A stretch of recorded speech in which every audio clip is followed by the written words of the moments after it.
Good morning, student friends. In this session, we are going to learn about the incidence of tax. Incidence ಅಂದಿದ ತಕ್ಷಣ ನಮಗೆ ಒಂದು ವಿಚಾರ ಜ್ಞಾಪಕಕ್ಕೆ ಬರುತ್ತೆ, ಸಿಟಿಜನ್ಶಿಪ್ ಅಂತ. ಈ ಸಿಟಿಜನ್ಶಿಪ್ಗೂ ಇನ್ಸಿಡೆನ್ಸ್ಗೂ ಏನಾದರೂ ಸಂಬಂಧ ಇದೆಯಾ ಅಥವಾ ವ್ಯತ್ಯಾಸ ಇದೆಯಾ ಅಂದರೆ yes, there are lots of difference between citizenship and incidence. But ನಾವಿಲ್ಲಿ ಇನ್ಸಿಡೆನ್ಸ್ ಆಫ್ ಟ್ಯಾಕ್ಸ್ ಬಗ್ಗೆ ಮಾತ್ರ ಮಾತಾಡ್ತಿದ್ದೀವಿ. ಸೊ ದಟ್ ಇನ್ಸಿಡೆನ್ಸ್ ಅಂದರೆ ಏನು ಅಂದರೆ, ಇವಾಗ ಯಾವ ವ್ಯಕ್ತಿ ಎಷ್ಟು ಟ್ಯಾಕ್ಸ್ ಕಟ್ಟಬೇಕು ಮತ್ತು ಯಾವ ವ್ಯಕ್ತಿ ಯಾವ ಆದಾಯಕ್ಕೆ ಟ್ಯಾಕ್ಸ್ ಕಟ್ಟಬೇಕು ಅನ್ನೋದು ಮುಖ್ಯವಾಗಿ ನಾವು ಇಲ್ಲಿ ತಿಳ್ಕೊಳ್ತೀವಿ. ಅಂದರೆ ಒಬ್ಬ ವ್ಯಕ್ತಿ ಇಂಡಿಯಾದಲ್ಲೇ ಇರ್ತಾನೆ, ಇಂಡಿಯಾದಲ್ಲೇ ಇದ್ಕೊಂಡು ತನ್ನ ಚಟುವಟಿಕೆಗಳನ್ನ ನಡೆಸ್ತಾ ಇರ್ತಾನೆ, ಇಂಡಿಯಾದಲ್ಲಿ ಇರುವಂಥ ಎಲ್ಲ ಬೆನಿಫಿಟ್ಸ್ನ ಅವನು ಪಡ್ಕೊತಾ ಇರ್ತಾನೆ. ಆಗ ಆ ವ್ಯಕ್ತಿ ಯಾವೆಲ್ಲ ಆದಾಯಕ್ಕೆ ತೆರಿಗೆ ಕಟ್ಟಬೇಕಾಗತ್ತೆ. ಅದೇ ಥರ ಒಬ್ಬ ಅವಾಗವಾಗ ಇಂಡಿಯಾಗೆ ಬಂದು ಹೋಗ್ತಾನೆ, is not an ordinary resident. So ಆತ ಯಾವ ಇನ್ಕಮ್ಗೆ ಯಾವ ಆದಾಯಕ್ಕೆ ತಾನು ತೆರಿಗೆ ಕಟ್ಟಬೇಕಾಗತ್ತೆ. ಸೊ ಇದಕ್ಕೆ ಸಂಬಂಧಪಟ್ಟ ಹಾಗೆ ನಾವು ಈ ಸೆಷನಲ್ಲಿ ನಾವು ಒಂದಷ್ಟು ಮಾಹಿತಿಗಳನ್ನ ತಿಳ್ಕೊಳ್ತೀವಿ. Okay, so learning objectives. What we are going to learn out of this session? To analyse and determine incidence of tax. Okay, so ಯಾವ ವ್ಯಕ್ತಿ ಯಾವ ಆದಾಯಕ್ಕೆ ತೆರಿಗೆ ಕಟ್ಟಬೇಕಾಗತ್ತೆ ಅನ್ನೋದನ್ನ ಮುಖ್ಯವಾಗಿ ನಾವು ಈ ಸೆಷನಲ್ಲಿ ತಿಳ್ಕೊಳ್ತಾ ಹೋಗ್ತೀವಿ. And the session outcome. So after going through the session, so after attending the session, what we are going to learn? ನಮ್ಗೆ ಏನು ಸಿಗುತ್ತೆ, ಔಟ್ಕಮ್ ಏನು ಸಿಗುತ್ತೆ ಅಂದರೆ, incidence of tax on difference resident. ಅಂದರೆ ordinary resident, not ordinary resident, non resident, 3 ಥರ ನಾವು division ಏನು ಮಾಡ್ತೀವೋ. ಸೊ ಯಾವ ವ್ಯಕ್ತಿ ಯಾವ ಆದಾಯಕ್ಕೆ ಟ್ಯಾಕ್ಸ್ ಕಟ್ಟಬೇಕು ಅನ್ನೋದನ್ನ ನಾವು ತುಂಬ ಚೆನ್ನಾಗಿ ಇಲ್ಲಿ ತಿಳ್ಕೊಳ್ತೀವಿ, ಅರ್ಥ ಮಾಡ್ಕೊತೀವಿ. And to know the impact of incidence of tax on residents. So ರೆಸಿಡೆಂಟ್ಸ್ಗೆ ಈ ಇಂಪ್ಯಾಕ್ಟ್ ಏನು ಬರುತ್ತೆ, ಇನ್ಸಿಡೆಂಟ್ಸ್ಗೆ ಏನು ಇಂಪ್ಯಾಕ್ಟ್ ಬರುತ್ತೆ, ಆದಾಯದ ಮೇಲೆ ಯಾವ ರೀತಿ ಯಾವ ಆದಾಯಕ್ಕೆ ಯಾವ ತೆರಿಗೆ ಬೀಳಬೇಕಾಗತ್ತೆ ಅನ್ನೋದನ್ನು ನಾವು ಈ ಒಂದು ಸೆಷನಲ್ಲಿ ಕೊನೆಗೆ ನಾವು ತಿಳ್ಕೊಂಡಿರ್ತೀವಿ.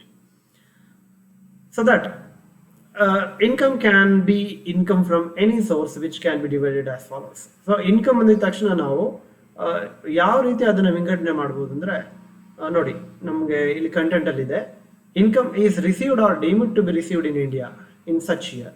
ಅಂದರೆ ಈಗಾಗಲೇ ಆದಾಯ ರಿಸೀವ್ ಆಗಿರಬಹುದು ಅಥವಾ ರಿಸೀವ್ ಆಗೋದ್ರಲ್ಲಿ ಇರಬಹುದು, ಅದನ್ನು ಕೂಡ ನಾವು ಆದಾಯ ಅಂತಲೇ ತಗೊಳ್ತೀವಿ. Income received or deemed to be received. Then next point, accrues or arises or is deemed to accrue or arise to him in India. ನೋಡಿ, ಅದು ನೆಕ್ಸ್ಟು ರೈಸ್ ಆಗೋದ್ರಲ್ಲಿ ಇರುತ್ತೆ, ಅಂದರೆ ನೆಕ್ಸ್ಟ್ ಸಂಪಾದನೆ ಆಗೋದ್ರಲ್ಲಿ ಇರುತ್ತೆ ಅಥವಾ ನೆಕ್ಸ್ಟ್ ಬರೋದ್ರಲ್ಲಿ ಇರುತ್ತೆ ಆದಾಯ. ಅರ್ಥ ಆಗ್ತಿದೆಯಾ? ಫಸ್ಟ್ ಒನ್ ಏನು, received or deemed to be received. ಈಗಾಗಲೇ ಆ ಸಂಪಾದನೆ ಆಗಿದೆ, ಸಂಪಾದನೆ ಆಗಿ ಆ ಇನ್ಕಮ್ ನಮ್ಗೆ ರಿಸೀವ್ ಆಗಿದೆ ಅಥವಾ ರಿಸೀವ್ ಆಗೋದ್ರಲ್ಲಿದೆ. ಬಟ್ ನೆಕ್ಸ್ಟು ಸಂಪಾದನೆ ಆಗೋದ್ರಲ್ಲಿದೆ. Okay, accrues or arises. Then point number 3, accrues or arises to him outside India. ಅಂದರೆ ಹೊರಗಡೆ ಸಂಪಾದನೆ ಆಗೋದ್ರಲ್ಲಿದೆ ಅಥವಾ ಹೊರಗಡೆ ಆದಾಯ ಬರೋದ್ರಲ್ಲಿದೆ. ಸೊ ಇದನ್ನೆಲ್ಲಾನು ಕೂಡ ನಾವು ಇನ್ಕಮ್ ಅಂತಲೇ ಕನ್ಸಿಡರ್ ಮಾಡ್ತೀವಿ. ರಿಸೀವ್ ಆಗಿರಬಹುದು ಅಥವಾ ರಿಸೀವ್ ಆಗೋದ್ರಲ್ಲಿ ಇರಬಹುದು, ಸಂಪಾದನೆ ಆಗೋದ್ರಲ್ಲಿ ಇರಬಹುದು, ಆಯ್ತಾ, ಅಥವಾ ಹೊರದೇಶದಲ್ಲಿ ಸಂಪಾದನೆ ಆಗೋದ್ರಲ್ಲಿ ಇರ್ಬೋದು ಅಥವಾ ರೈಸ್ ಆಗೋದ್ರಲ್ಲಿ ಇರ್ಬೋದು. ಎಲ್ಲಾನು ಕೂಡ ನಾವು ಇನ್ಕಮ್ ಅಂತಲೇ ಕನ್ಸಿಡರ್ ಮಾಡ್ತೀವಿ ಇನ್ಸಿಡೆನ್ಸ್ ಅಲ್ಲಿ. Okay, then we have a format. ಅಂದರೆ ಏನು ಫಾರ್ಮ್ಯಾಟ್ ಅಂದರೆ, ಇವಾಗ ಯಾವ ವ್ಯಕ್ತಿ ಅಂದರೆ ಇಲ್ಲಿ in the sense we have classified a person into 3 categories ಅಲ್ವಾ. ಹಿಂದಿನ ತರಗತಿಗಳಲ್ಲಿ ನಾವು ಇದನ್ನ ಕೇಳಿದ್ದೀವಿ, resident, not ordinary resident, non resident. ಹಾಗಾದ್ರೆ ಯಾವ ವ್ಯಕ್ತಿ ಯಾವ ಆದಾಯಕ್ಕೆ ಟ್ಯಾಕ್ಸ್ ಕಟ್ಟಬೇಕು ಅನ್ನೋದನ್ನ ಈ ಟೇಬಲ್ ನಮಗೆ ಸೂಕ್ಷ್ಮವಾಗಿ ಹೇಳ್ಕೊಡುತ್ತೆ. Very simple. ನೋಡಿ, ಫಸ್ಟ್ ಪಾಯಿಂಟ್ ನೋಡಿ, income earned in India whether received in India or outside India. Simple ಆಗಿ ನೀವು ಅರ್ಥ ಮಾಡ್ಕೋಬೇಕು. ಆದಾಯ ಭಾರತದಲ್ಲಿ ಅರ್ನ್ ಆಗಿದ್ರೆ, ಅರ್ಥ ಆಗ್ತಿದೆಯಲ್ಲ, ಆದಾಯ ಏನಾದರೂ ಭಾರತದಲ್ಲಿ ಸಂಪಾದನೆ ಆಗಿದ್ರೆ ಅವಾಗ ಎಲ್ಲ ಕ್ಯಾಟಗರಿ ಪರ್ಸನ್ಸ್ ಕೂಡ ಅದಕ್ಕೆ ಟ್ಯಾಕ್ಸ್ ಕಟ್ಟಬೇಕಾಗುತ್ತೆ. So it is taxable to all the categories, resident, not ordinary resident as well as non resident. So that ಭಾರತದಲ್ಲಿ ಆದಾಯ ಸಂಪಾದನೆ ಆಗಿದ್ರೆ ಎಲ್ಲರಿಗೂ ಕೂಡ ತೆರಿಗೆ ಬೀಳುತ್ತೆ. ಸೆಕೆಂಡ್ ಪಾಯಿಂಟ್ ನೋಡಿ, income received in India whether it is earned in India or outside India. ನೋಡಿ, ಎರಡನೇ ಪಾಯಿಂಟ್ ಅನ್ನು ಗಮನಿಸಿ. ನೀವು ಭಾರತದಲ್ಲಾದರೂ ಸಂಪಾದನೆ ಮಾಡಿರಿ ಅಥವಾ ಹೊರಗಡೆ ಆದರೂ ಸಂಪಾದನೆ ಮಾಡಿರಿ, doesn't matter. Place is doesn't matter where you have earned. But the place where you are receiving the income is matter. Okay, so ನಿಮ್ಮ ಆದಾಯ ಭಾರತದಲ್ಲಾದರೂ ಸಂಪಾದನೆ ಆಗಿರಲಿ, ಹೊರಗಡೆ ಆದರೂ ಸಂಪಾದನೆ ಆಗಿರಲಿ, ಬಟ್ ರಿಸೀವ್ ಆಗ್ತಿರೋದಲ್ಲಿ ಭಾರತದಲ್ಲಿ, ಸೊ ದಟ್ ಎಲ್ಲರಿಗೂ ಟ್ಯಾಕ್ಸ್ ಆಗುತ್ತೆ. ನೋಡಿ, ಫಸ್ಟ್ ಸೆಕೆಂಡ್ ಪಾಯಿಂಟ್ ತುಂಬಾ ಸಿಂಪಲ್. ಭಾರತದಲ್ಲೇ ಆದಾಯ ಏನಾದರೂ ಸಂಪಾದನೆ ಆಗಿದ್ರೆ ಎಲ್ಲರಿಗೂ ಟ್ಯಾಕ್ಸಬಲ್. ಎರಡನೇ ಪಾಯಿಂಟು, ನಿಮ್ಗೆ ಎಲ್ಲಾದರೂ ಸಂಪಾದನೆ ಆಗಿರಲಿ, ಬಟ್ ಭಾರತದಲ್ಲಿ ನೀವು ಆದಾಯನ ರಿಸೀವ್ ಮಾಡ್ತಿದ್ದೀರಾ, ಇನ್ಕಮನ್ನ ರಿಸೀವ್ ಮಾಡ್ತಿದ್ದೀರಾ, ಅಗೈನ್ ಎಲ್ಲರಿಗೂ ಟ್ಯಾಕ್ಸಬಲ್. ಓಕೆ, ಎರಡು ಸಿಂಪಲ್ ಆಗಿದೆ. ಇನ್ನು ಮೂರನೇದು ನೋಡಿ, ಸೂಕ್ಷ್ಮವಾಗಿ ಗಮನಿಸಿ. Income earned and received outside India from a business or profession which is controlled from India. ನೋಡಿ, ನಮಗೆ ಬಾಂಗ್ಲಾದೇಶಲ್ಲಿ ಒಂದು ಬಿಸ್ನೆಸ್ ಇದೆ, ಬಿಸ್ನೆಸ್ ರನ್ ಆಗ್ತಿದೆ, ಸಮ್ ಇನ್ಕಮ್ ಅಂತೂ ರಿಸೀವ್ ಆಗಿದೆ, ಬಟ್ ಆ ಬಿಸ್ನೆಸ್ ಇಂಡಿಯಾದಿಂದ ಕಂಟ್ರೋಲ್ ಆಗ್ತಿದೆ. That means the head quarter situates in India, ಅಥವಾ ನಾವು ಆ ಮ್ಯಾನೇಜ್ಮೆಂಟ್ ಏನಿದೆ ಅದು ಇಂಡಿಯಾದಲ್ಲಿದೆ, ಇಲ್ಲಿಂದ ಕಂಟ್ರೋಲ್ ಆಗ್ತಿದೆ ಆ ಬಿಸ್ನೆಸ್. ಅಂತ ಟೈಮಲ್ಲಿ resident and not ordinary resident ಇವರಿಬ್ರು ಮಾತ್ರ ಟ್ಯಾಕ್ಸ್ ಕಟ್ಟಬೇಕಾಗುತ್ತೆ. So that first and second person. ಅರ್ಥ ಆಗ್ತಿದೆಯಲ್ಲ? Income earned outside India from a business or profession, but business is controlled from India. Okay, then it is taxable to ordinarily resident and not ordinarily resident. ನಾಲ್ಕನೇ point ನೋಡಿ, income earned and received outside India from any other sources than profession or business. ನೀವು ಇನ್ಯಾವುದೇ profession ಅಥವಾ business ಬಿಟ್ಟು ಇನ್ಯಾವುದೇ ಮೂಲದಲ್ಲಿ ನಿಮಗೆ ಆದಾಯ ಜನರೇಟ್ ಆಗಿದ್ರೆ, ಎಲ್ಲಿ? ಔಟ್ಸೈಡ್ ಇಂಡಿಯಾ, ಭಾರತದಿಂದ ಹೊರಗಡೆ, ಅಂದ್ರೆ ಸಂಪಾದನೆ ಆಗಿರೋದು ಹೊರಗಡೆ, ರಿಸೀವ್ ಆಗಿರೋದು ಹೊರಗಡೆ. Income earned and received outside India, ಅವಾಗ ರೆಸಿಡೆಂಟ್ ಮಾತ್ರ ಟ್ಯಾಕ್ಸ್ ಕಟ್ಟಬೇಕಾಗತ್ತೆ. It is not taxable to not ordinary resident or non resident. Clear? So that ಈ 4 ಪಾಯಿಂಟನ್ನು ನಾವು ಸೂಕ್ಷ್ಮವಾಗಿ ನಾವು ಮೈಂಡಲ್ಲಿ ಇಟ್ಕೋಬೇಕು. And that is very easy. ನೋಡಿ, ಭಾರತದಲ್ಲೇ ಆದಾಯ ಸಂಪಾದನೆ ಆಯ್ತಾ, ಎಲ್ಲರಿಗೂ ಟ್ಯಾಕ್ಸಬಲ್. ಭಾರತದಲ್ಲಿ ಆದಾಯ ರಿಸೀವ್ ಆಯ್ತಾ, ಎಲ್ಲರಿಗೂ ಟ್ಯಾಕ್ಸಬಲ್. ಕ್ಲಿಯರ್? ಅದೇ ತರ income earned outside India, received outside India from a business but controlled from India. ನೋಡಿ, ಹೊರಗಡೆನೆ ಸಂಪಾದನೆ ಆಗಿದೆ, ಹೊರಗಡೆನೆ ರಿಸೀವ್ ಆಗಿದೆ ಆ ಬಿಸ್ನೆಸ್ ಇಂದ, ಬಟ್ ಬಿಸ್ನೆಸ್ ಇಂಡಿಯಾದಿಂದ ಕಂಟ್ರೋಲ್ ಆಗಿದೆ ಅಂದ್ರೆ ಅಗೈನ್ ಯಾರ್ಯಾರಿಗೆ ಟ್ಯಾಕ್ಸ್ ಬರುತ್ತೆ? Resident and not ordinary resident. ನಾಲ್ಕನೇ option, earned outside India, received outside India. Simple, ಸಂಪಾದನೆ ಆಗಿರೋದು ಹೊರಗಡೆ, ರಿಸೀವ್ ಆಗಿರೋದು ಹೊರಗಡೆ, ಅವಾಗ ರೆಸಿಡೆಂಟ್ಗೆ ಮಾತ್ರ ಟ್ಯಾಕ್ಸ್ ಬರುತ್ತೆ. ಈ 4 ಪಾಯಿಂಟನ್ನು ನೀವು ಮೈಂಡಲ್ಲಿ ಇಟ್ಕೊಂಡ್ರೆ ಡೆಫಿನೆಟ್ಲಿ ನೀವು ಎಂಥ ಪ್ರಾಬ್ಲಮ್ ಆದ್ರೂ ಕೂಡ ಸುಲಭವಾಗಿ ನೀವು ಸಾಲ್ವ್ ಮಾಡೋದಂಥ ಕೇಪಬಿಲಿಟಿ ಬಂದ್ಬಿಡುತ್ತೆ. ಲಾಸ್ಟ್ ಪಾಯಿಂಟ್ ನೋಡಿ, income earned and received outside India ಇಂದ preceding to previous years and same is remitted to India during the current previous year. ನೋಡಿ, ಪ್ರಿಸೀಡಿಂಗ್ ಟು ಪ್ರೀವಿಯಸ್ ಇಯರ್ ಅಂದ್ರೆ ಅರ್ಥ ಮಾಡ್ಕೊಳ್ಳಿ, ನಮ್ಮ ಪ್ರೀವಿಯಸ್ ಇಯರ್ 2019-20, ಅದರ ಹಿಂದಿನ ವರ್ಷಗಳಲ್ಲಿ ಯಾವುದೋ ಇನ್ಕಮ್ ಅರ್ನ್ ಆಗಿರುತ್ತೆ ಔಟ್ಸೈಡ್ ಇಂಡಿಯಾ, ಅದನ್ನ ಹಿಂದಿನ ವರ್ಷದಲ್ಲಿ ಪ್ರೀವಿಯಸ್ ಇಯರ್ ಅಲ್ಲಿ ಭಾರತಕ್ಕೆ ರೆಮಿಟ್ ಮಾಡಿರ್ತೀವಿ, and it is not taxable to any category. Is it clear? So ಅದನ್ನ past untaxed income brought forward in to India ಅಂತ ನಾವು ಹೇಳ್ತೀವಿ ಸಿಂಪಲ್ ಆಗಿ, ಪಾಸ್ಟ್ ಅನ್ಟ್ಯಾಕ್ಸ್ಡ್ ಇನ್ಕಮ್ ಅಂತ. ಕ್ಲಿಯರ್? ಇದು ಯಾರಿಗೂ ಟ್ಯಾಕ್ಸ್ ಆಗಲ್ಲ. ಸೊ ಅಲ್ಲಿಗೆ ನೀವು ಮೈಂಡಲ್ಲಿ ಇಟ್ಕೋಬೇಕಾಗಿರೋದು ಮುಖ್ಯವಾಗಿ 4 ಪಾಯಿಂಟು. ಇಂಡಿಯಾದಲ್ಲೇ ಇನ್ಕಮ್ ಅರ್ನ್ ಆಗಿದ್ರೆ it is taxable to all the categories. ಇಂಡಿಯಾದಲ್ಲಿ ಇನ್ಕಮ್ ರಿಸೀವ್ ಆಗ್ತಿದ್ರೆ it is taxable to all the categories. Business outside business, ಹೊರಗಡೆ ಬಿಸ್ನೆಸ್ ಇದ್ದು ಅಲ್ಲೇ ಸಂಪಾದನೆ ಆಗಿ ಅಲ್ಲೇ ರಿಸೀವ್ ಆಗಿ ಬಿಸ್ನೆಸ್ ಇಂಡಿಯಾದಲ್ಲಿ ಕಂಟ್ರೋಲ್ ಆಗ್ತಿದ್ರೆ it is taxable to ordinary resident and not ordinary resident. And last point, income earned outside India and received outside India, ಹೊರಗಡೆನೆ ಸಂಪಾದನೆ ಆಗಿ ಹೊರಗಡೆನೆ ರಿಸೀವ್ ಆದರೆ it is taxable to only ordinarily resident, that is are. Clear? So ಇಷ್ಟಕ್ಕೆ ನೀವು ಅರ್ಥ ಮಾಡ್ಕೊಂಡಿದ್ದೀರಾ ಅಂತ ನಾನು ಭಾವಿಸ್ತೀನಿ. ಸೊ ಮುಂದಕ್ಕೆ ಇದ್ರ ಬಗ್ಗೆ ಒಂದೆರಡು ಪ್ರಾಬ್ಲಮ್ನ ನಾವು ಈ ಸೆಷನ್ ಅಲ್ಲಿ ಸಾಲ್ವ್ ಮಾಡೋಣ. ಅದಕ್ಕಿಂತ ಮುಂಚೆ ವಿ ಹ್ಯಾವ್ ಸಮ್ ಎಕ್ಸಾಮ್ಷನ್ಸ್. ಅಂದ್ರೆ ಕೆಲವೊಂದು ಆದಾಯಗಳಿಗೆ ನಾವು we are not suppose to pay any tax. Okay, ಏನೇನಪ್ಪ ಆದಾಯ ಅಂದ್ರೆ ಅಗ್ರಿಕಲ್ಚರ್ ಇನ್ಕಮ್ ಇನ್ ಇಂಡಿಯಾ, ಅಂದ್ರೆ ನಮ್ಮ ಭಾರತದಲ್ಲಿ ನಾವು ವ್ಯವಸಾಯ ಮಾಡಿಸಿದ್ದು ಅದರಿಂದ ನಮ್ಗೇನಾದ್ರೂ ಆದಾಯ ಬಂದ್ರೆ ನಾವು ಅದಕ್ಕೆ ಟ್ಯಾಕ್ಸ್ ಅನ್ನ ಕಟ್ಟುವಂತ ಅವಶ್ಯಕತೆ ಇಲ್ಲ. Clear? That is agriculture income.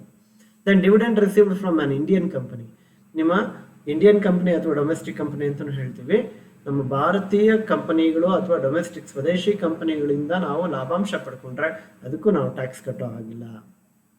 Then capital receipts are sale of fixed assets, ಸ್ಥಿರಾಸ್ತಿಗಳನ್ನ ಮಾರಿದಾಗ ಬರುವಂತ ನಮಗೆ ಕ್ಯಾಪಿಟಲ್ ರಿಸಿಟ್, ಓಕೆ, ಬಂಡವಾಳ ರಶೀದಿ ಏನಿದೆಯೋ ಅದಕ್ಕೆ ನಾವು ಟ್ಯಾಕ್ಸ್ ಕಟ್ಟೋ ಹಾಗಿಲ್ಲ. Then gift receive from relative, ಇವಾಗ ಸಂಬಂಧಿಕರಿಂದ ನಮ್ಗೆ ಏನಾದರೂ ಗಿಫ್ಟ್ ರಿಸೀವ್ ಆದರೆ ನಾವು ಟ್ಯಾಕ್ಸ್ ಕಟ್ಟೋ ಹಾಗಿಲ್ಲ, ಬಟ್ ಅವ್ರು ಟ್ಯಾಕ್ಸ್ ಕಟ್ಟಬೇಕಾಗುತ್ತೆ. ಯಾರು ಗಿಫ್ಟ್ ಕೊಡ್ತಾರೋ ಅವ್ರು ಟ್ಯಾಕ್ಸ್ ಕಟ್ಟಬೇಕಾಗುತ್ತೆ, ಬಟ್ ಯಾರು ಗಿಫ್ಟ್ ರಿಸೀವ್ ಮಾಡ್ತಾರೋ ಅವ್ರು ಟ್ಯಾಕ್ಸ್ ಕಟ್ಟುವಂಥ ಅವಶ್ಯಕತೆ ಇಲ್ಲ. Then gift received from non relative in India up to ₹50,000, 50,000 ತನಕ ನೀವು ಅನ್ರಿಲೇಟೆಡ್ ಅಥವಾ ನಾನ್ ರಿಲೇಟೆಡ್ ವ್ಯಕ್ತಿಯಿಂದ ನೀವೇನಾದರೂ ಗಿಫ್ಟ್ ರಿಸೀವ್ ಮಾಡಿದ್ರೆ ಅದಕ್ಕೂ ಟ್ಯಾಕ್ಸ್ ಕಟ್ಟೋ ಆಗಿಲ್ಲ. ಎಕ್ಸಾಂಪಲ್, ನಿಮ್ಮ ಎಂಪ್ಲಾಯರ್, ನಿಮ್ಮ ಕಂಪನಿ ಓನರ್ ಕಡೆಯಿಂದ ನಿಮಗೆ ಗಿಫ್ಟ್ ಸಿಗುತ್ತೆ, ಒಂದು ₹40,000 ಅಷ್ಟು ಏನೋ ಒಂದು ಗಿಫ್ಟ್ ಸಿಗುತ್ತೆ, ಆಯಿತಾ, ಅದಕ್ಕೆ ನೀವು ಟ್ಯಾಕ್ಸ್ ಕಟ್ಟೋ ಹಾಗಿಲ್ಲ.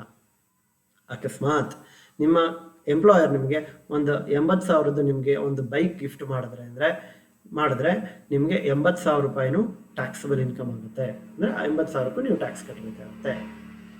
ಓಕೆ, ಸೊ ದಟ್ ನೆನಪಲ್ಲಿಟ್ಕೊಳ್ಳಿ. Agricultural income in India, it is exempt. Dividend received from Indian company or domestic company, exempt. Capital receipt or sale of fixed assets, exempt. Gift received from relative, exempt. Gift received from non-relative up to ₹50,000, exempt. Beyond ₹50,000 is fully taxable. Okay, ಅಲ್ಲಿಗೆ ನಾವು 4 point ಜೊತೆಗೆ ಈ 5 ಪಾಯಿಂಟನ್ನು ಎಕ್ಸೆಂಪ್ಷನ್ಸನ್ನು ನಾವು ಮೈಂಡಲ್ಲಿ ಇಟ್ಕೊಂಡ್ರೆ ನಾವು ಖಂಡಿತ ಸುಲಭವಾಗಿ ನಾವು ಪ್ರಾಬ್ಲಮ್ಗಳಿಗೆ ಸೊಲ್ಯೂಷನನ್ನು ಕಂಡುಹಿಡಿಬೋದು. ಓಕೆನಾ? ಸೊ ಮುಂದೆ ಹೋಗೋಣ. ನೋಡಿ, ಒಂದು ಪ್ರಾಬ್ಲಮ್ ಇದೆ.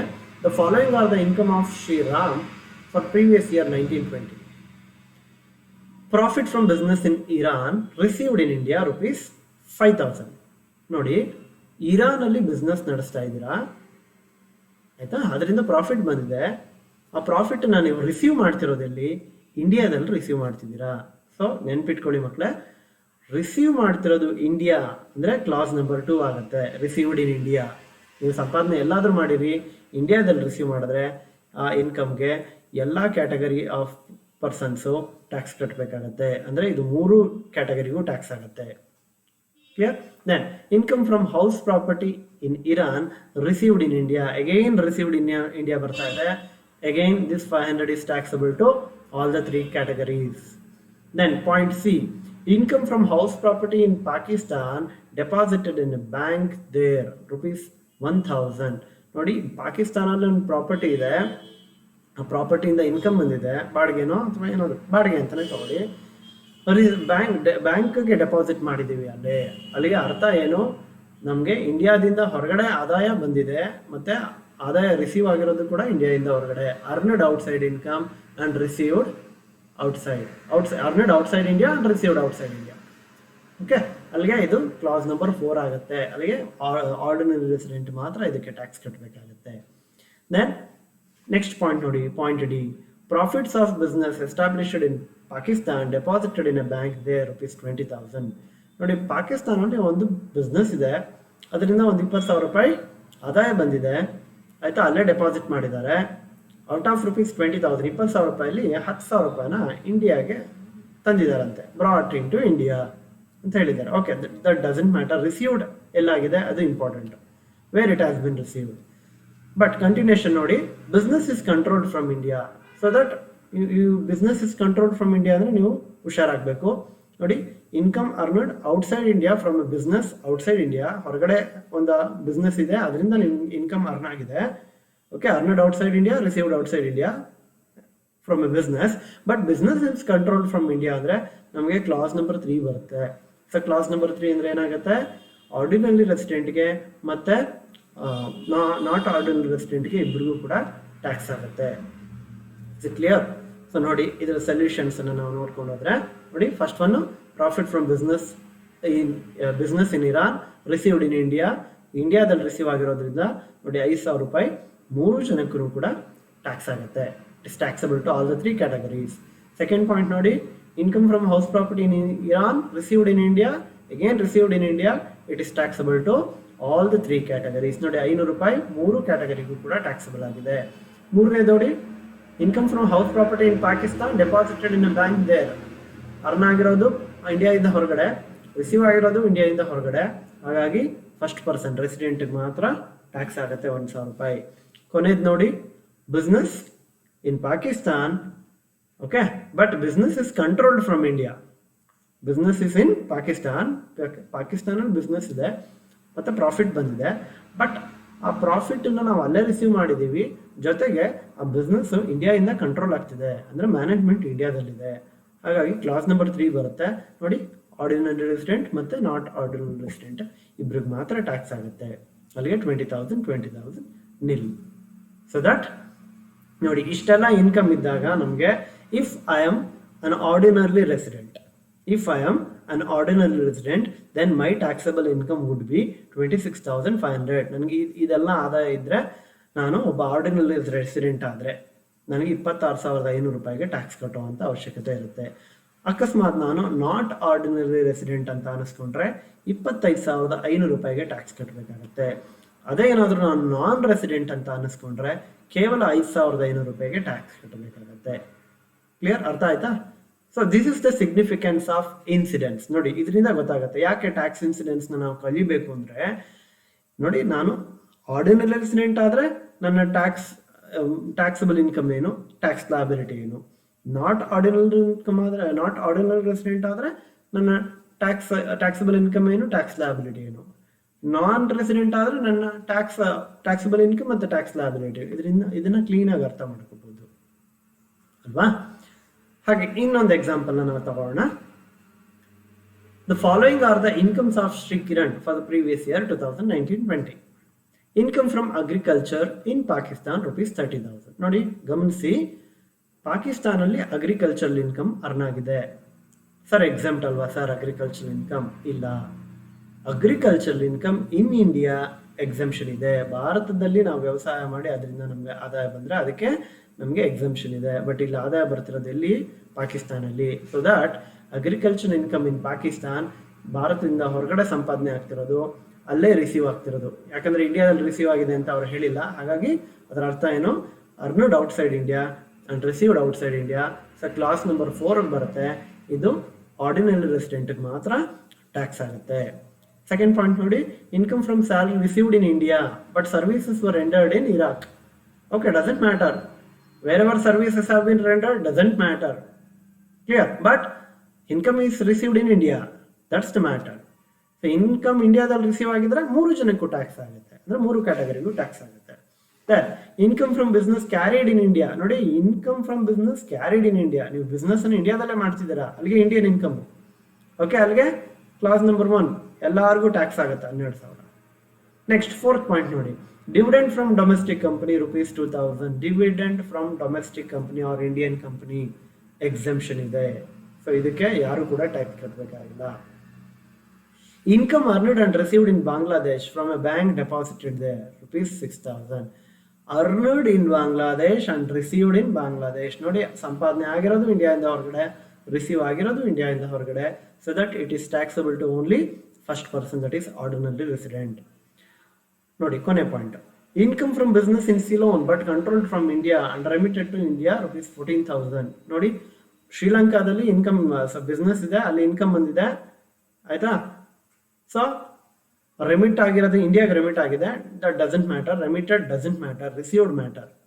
ಸೊ ಅಲ್ಲಿಗೆ business income earned outside India, received outside India. ಶ್ರೀಲಂಕಾದಲ್ಲೇ ಸಂಪಾದನೆ ಆಗಿರೋದು, ಶ್ರೀಲಂಕಾದಲ್ಲೇ ರಿಸೀವ್ ಆಗಿರೋದು, but controlled from India. But ಈ ಬಿಸ್ನೆಸ್ ಏನಾಗ್ತಿದೆ? ಇಂಡಿಯಾದಲ್ಲಿ ಕಂಟ್ರೋಲ್ ಆಗ್ತಿದೆ. ಹಾಗಾಗಿ ಕ್ಲಾಸ್ ನಂಬರ್ 3ಗೆ ಬರುತ್ತೆ, it is taxable to ordinary resident and not ordinary resident. Okay, ಉತ್ತರ ನೋಡೋಣ. ನೋಡಿ, first one, income from agriculture in Pakistan. ಪಾಕಿಸ್ತಾನಲ್ಲಿ ನಿಮಗೆ ಅಗ್ರಿಕಲ್ಚರ್ ಇನ್ಕಮ್ ಬಂದಿದೆ, ಅಲ್ಲೇ ರಿಸೀವ್ ಆಗಿದೆ. ಸೊ ದಟ್ ಇದು ಕ್ಲಾಸ್ 4ಗೆ ಬರುತ್ತೆ, ರೆಸಿಡೆಂಟ್ಗೆ ಮಾತ್ರ ಟ್ಯಾಕ್ಸ್ ಆಗುತ್ತೆ. Then income from salary received in India ಆದರೆ ಅದು ಎಲ್ಲರಿಗೂ ಕೂಡ ಟ್ಯಾಕ್ಸಬಲ್ ಆಗುತ್ತೆ. It is class 2. So that 12,000. Then income from business carried in India, again class 1 ಆಗುತ್ತೆ. Business income earned in India, ಸಂಪಾದನೆ ಆಗಿರೋದೇ ಇಂಡಿಯಾದಲ್ಲಿ, ಇಂಡಿಯನ್ ಇನ್ಕಮ್. 3 ಜನಕ್ಕೂ ಟ್ಯಾಕ್ಸ್ ಆಗುತ್ತೆ, 3 ಕ್ಯಾಟಗರಿಗೆ. Dividend from domestic company exemption ಅಂತ ಹೇಳಿದೀವಿ, ಹಾಗಾಗಿ it's not taxable to any category. Income earned and received in Bangladesh, ಬಾಂಗ್ಲಾದೇಶಲ್ಲೇ ಅರ್ನ್ ಆಗಿ ಬಾಂಗ್ಲಾದೇಶಲ್ಲೇ ರಿಸೀವ್ ಆಗಿದೆ, ಸೊ ಓನ್ಲಿ ರೆಸಿಡೆಂಟ್ಗೆ ಇದು ಟ್ಯಾಕ್ಸ್ ಆಗುತ್ತೆ.